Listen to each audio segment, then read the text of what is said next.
नमस्कार दोस्तों, आज हम बात करेंगे पावर स्टार पवन सिंह के नए गाने को लेकर कि क्या कुछ है नई अपडेट। हम इस वीडियो में पूरी जानकारी देंगे।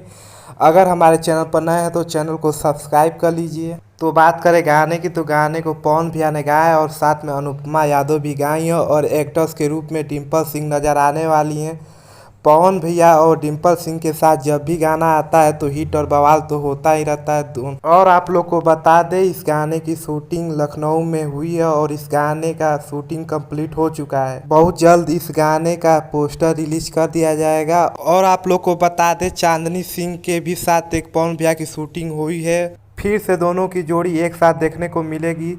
तो बहुत जल्द इस गाने का पोस्टर रिलीज किया जाएगा। इधर बीच पवन भैया लगातार गाने की शूटिंग कर रहे हैं और लगातार गाना आ ही रहा है। तो आप लोग गाने को खूब ज़्यादा प्यार आशीर्वाद दीजिए।